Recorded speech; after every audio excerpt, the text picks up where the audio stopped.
The Tour de France, of course, has finished, and Pogacar came out on top, much to no one's surprise, after the tragic crash of Jonas Vingegaard in one of the latter stages.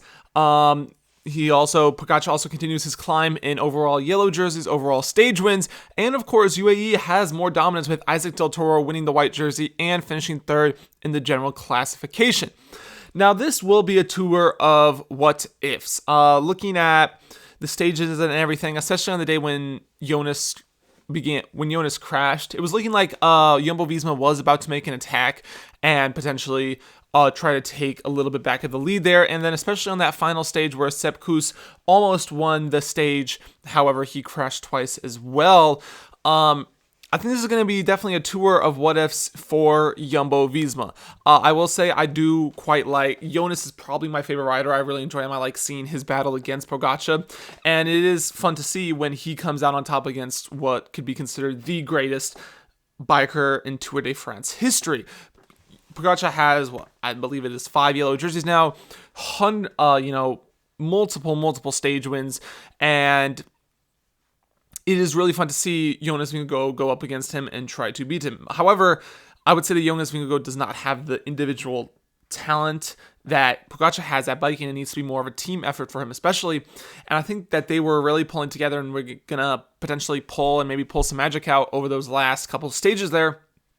However, we did not get to see that due to the crash. And so overall, I do believe this will be a Tour de France of what ifs. Now, of course, things happen, crashes happen. It's not something that you can control. And so Pogacar did come out on top. And I think this is another step for Pogacar. I think he is slowly coming closer to the greatest of all time. I think some would say that he is already the greatest of all time just due to the amount of stage wins he has, the way he bikes, the amount of yellow jerseys he's got 5. He's won quite a few in a row now.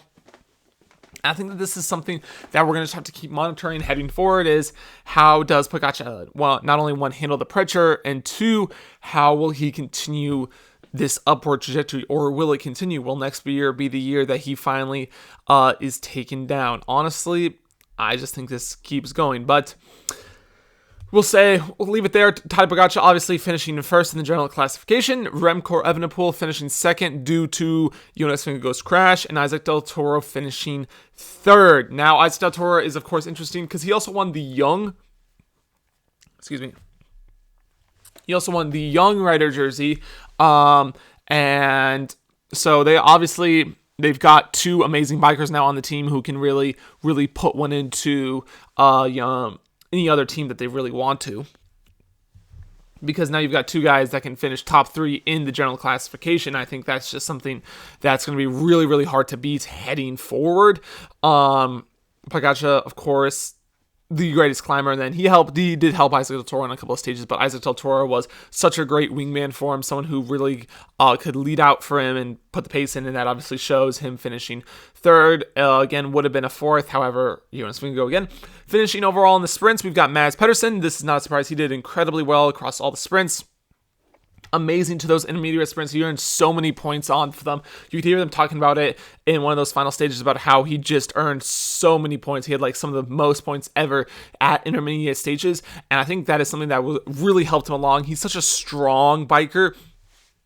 Some of the sprinters aren't as strong as him. I think he just has a certain amount of grit that others do not. In addition, we also had in the climber polka dot jersey, that was Richard Carapaz. He had an amazing day.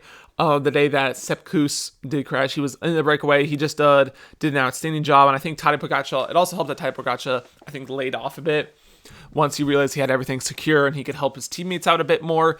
And so Richard Carapaz had the chance to get some points on him there.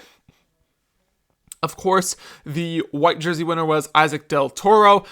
Solid win for him. I know it was between him and Juan Eso, I believe, for a bit there, and Isaac Del Toro I think at some point Pogacar became his lead out rider, and you're not gonna beat a guy whose lead out rider is one of the greatest bikers of all time.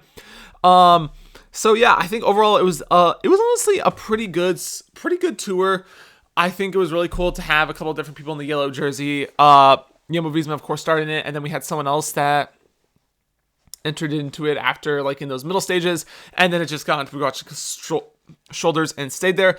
I think that there are some stages that were definitely more interesting than others. As always, there was a very disappointing period of time where it was just quite a few flat, just like really flat stages back to back that I think maybe downed my interest in it a little. And then especially after Pogacar took like that 30-minute lead, it was like everything was less likely at that point for Jonas Vingegaard to come back. And I think this is going to be an issue heading forward, is potentially you're going to see people tuning out of the Tour de France, because the Tour de France, it's like the Olympics for swimming. Like, swimming is not a very well-watched sport. However, when Olympic trials and the Olympics come up, everybody wants to watch it. Everybody's going to watch it. It's going to get huge numbers.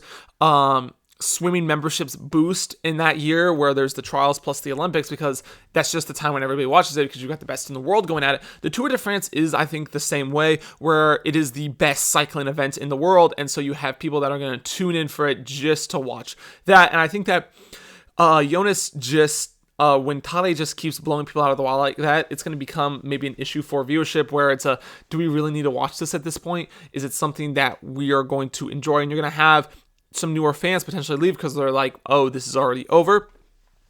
I don't think there's any individual way to fix this. You can't change the rules. I don't think that's a good idea. However, I think you're going to have to see some more teams coming forward and creating different strategies, really trying to build their team around a way to just beat Pogacar. You've got to find a way just to beat him.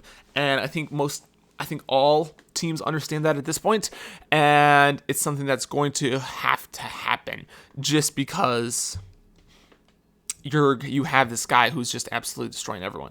But overall, I did really enjoy the Tour. There was a couple of amazing stages, a couple of amazing climbs, really cool moments from both Pogacar and other riders across the stages.